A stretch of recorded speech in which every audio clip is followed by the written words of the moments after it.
Developing tonight, police are trying to piece together what happened before shots rang out at an outdoor concert in southern Dallas overnight.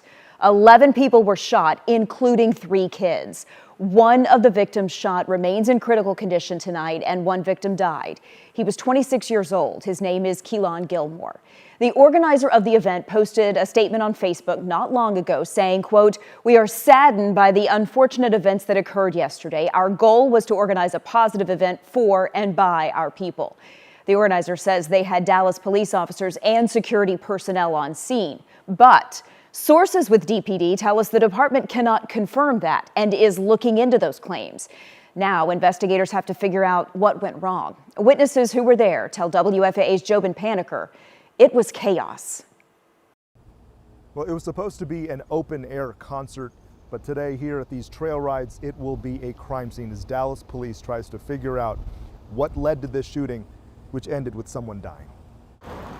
Early Sunday morning, Dallas police was staged up front. Nobody allowed inside as investigators pieced this together. The event was called the Epic Easter Bike Out and Field Party, with an artist named Big Boogie as the headliner. Lulu Smith came with her daughter.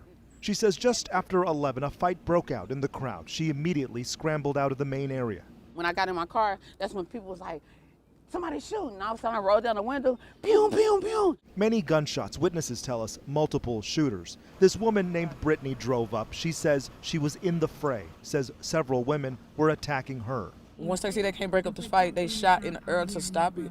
And it escalated and they started shooting people. When officers, fire, and EMS arrived, there were victims being transported by people and by ATVs. This open-air concert was set in a rural area, a trail ride setting. I don't even know what to say, like, just shake my head, right? Lulu Smith tells us it was a chaotic scene, says there were more than 2,000 people here at the main stage of the trail rides. Everybody was running. Literally, they were running. Like, it was so jam-packed right here, you couldn't get in or out.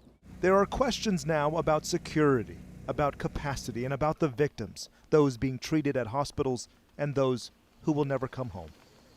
In Dallas, I'm Jobin Paniker. We did reach out to Dallas Mayor Eric Johnson for a statement. He responded saying, quote, "Last night's violence was horrific and unacceptable. I am praying for the victims, and I look forward to our police department bringing those responsible to justice. Public safety remains our top priority, and I will be conferring with Police Chief Eddie Garcia to see what more can be done."